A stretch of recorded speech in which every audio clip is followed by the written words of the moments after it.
लोग का एक देव महादेव कैसे हैं जो जगत में जीव को रोगों से मुक्त कर देते हैं।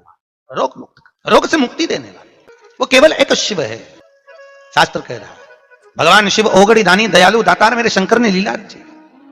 आज भी स्कंद पुराण कथी है कि भगवान शंकर ने अन्नपूर्णा के दरवाजे पर पहुंचकर जब काशी में भिक्षा मांगी थी तो अन्नपूर्णा ने कहा था, ए शंकर, मैं उस गरीब से गरीब व्यक्ति का भी भंडार भर के रखूंगी, बस एक गलती नहीं होना चाहिए कि जहां भोजन बने उस स्थान पर बैठकर, उस स्थान पर खड़े होकर भोजन बनाते समय उस भंडार गृह में जूता नहीं होना चाहिए। तो मैं भर दूंगी भंडार।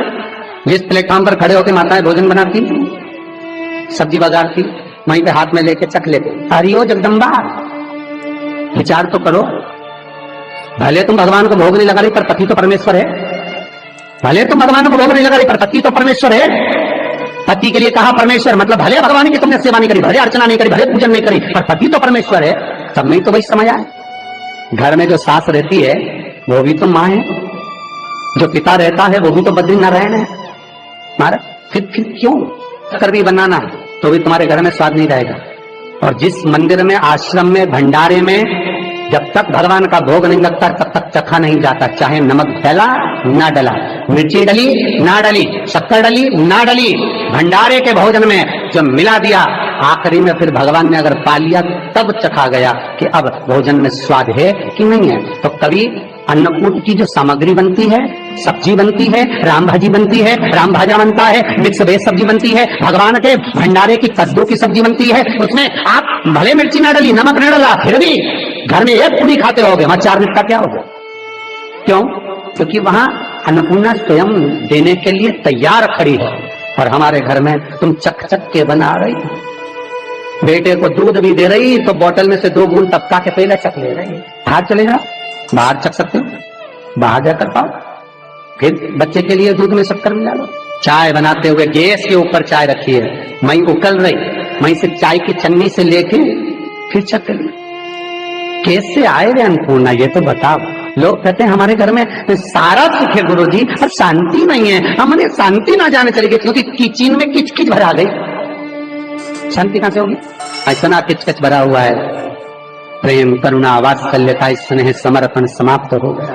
तो लड़का और लड़की का विवाह नहीं हो रहा, बहुत हताश हो गए, परेशान हो गए, विवाह संबंध जमी नहीं रहा। किसी भी बुधवार के दिन तांबे के कलश में चने की दाल को भर लीजिए, किसी भी बुधवार, और तांबे के कलश में चने की दाल को भर लो, उसमें 2 गोल सुपारी रख लो, पूजन वाली सुपारी रखकर 2 सिक्के उसमें रख लो, पीले कपड़े से मुख बांध दो, उसका पूजन करो बुधवार के दिन भी, और गुरुवार के दिन उसका पूजन स्नान करने के बाद करना। पर घर में किसी से बात मत करना, मुख से शब्द मत, मुख झूठा मत करना। पूजन करने के बाद उल्टे हाथ पर कलश को रखकर सीधे हाथ से ढककर कोई ब्राह्मण के घर में जाकर साथ में किसी को ले जाओ, बिना बोले, बिना बात करे, बिना कहे, साथ जाकर ब्राह्मण का दरवाजा बजा के बात कर ले और तुम्हें गया वो, पर तुम्हें नहीं बोलना है। और वो कलश ब्राह्मण की अपनी कामना कर कर वो कलश का दान दे दिया जाए। महाराज ज्यादा से ज्यादा 4 महीना, 3 महीने के अंदर विवाह संबंध पक्का हो जाता है। विवाह से चने की दाल का दान कोई सहज नहीं है।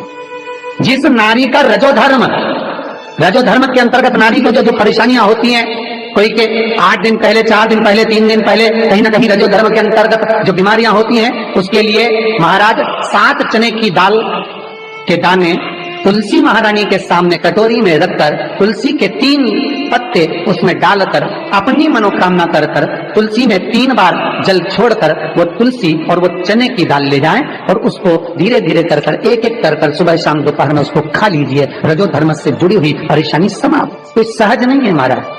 चने की दाल को स्वर्ण दान का भी भाव कहा गया।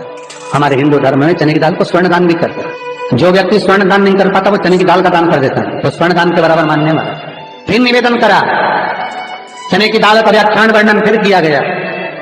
मान लो कोई प्लाट है, कोई प्रॉपर्टी है, कोई जमीन है, कोई जायदाद और नहीं बिक रही, बहुत परेशान हो गए, लाखों करोड़ों रुपए तुम्हारे डूब गए और ये प्रॉपर्टी बिके, तब तुम उबरो, तो उसके लिए चने की दाल को 1 रात्रि पहले रविवार के दिन घर में गला लीजिए और उसको गलाकर दूसरे दिन उसमें थोड़ा सा चंदन मिलाकर पीस लीजिए।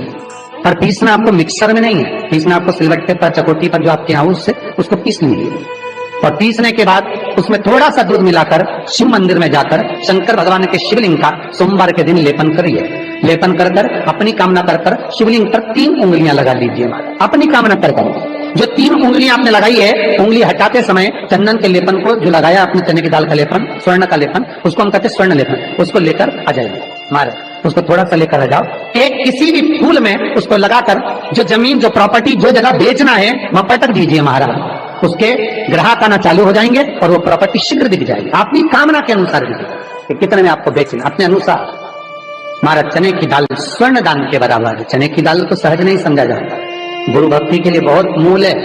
माताएं कई बार पीले गुरुवार करती हैं या केले के पेड़ के नीचे पूजन करती है तो चने दाल समर्पित करती है। क्यों करती है? उसका भाव है स्वर्ण दान के लिए, वांछित फल की प्राप्ति के लिए, मनोकामना के लिए। जिस जमीन में फसल कम होती हो, जिस जमीन में प्रॉपर्टी के अंतर्गत कहीं लाभ नहीं मिल रहा हो, जो कई लोग जमीन की दलाली का काम करते हैं ना, जमीन में बेचवाते हैं, खरीदवाते हैं और कोई लाभ ही नहीं मिल रहा, कई दिनों निकाल दिए, साल निकाल दिए, कोई लाभ नहीं हुआ, तो निवेदन है शंकर भगवान के मंदिर में शिवलिंग पर 108 चने के दाल समर्पित करो।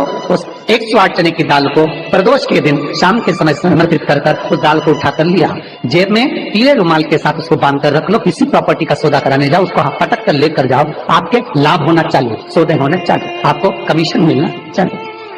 करना आपको है। कोई भी चीज जो भगवान को समर्पित हो रही है उसमें कोई चीज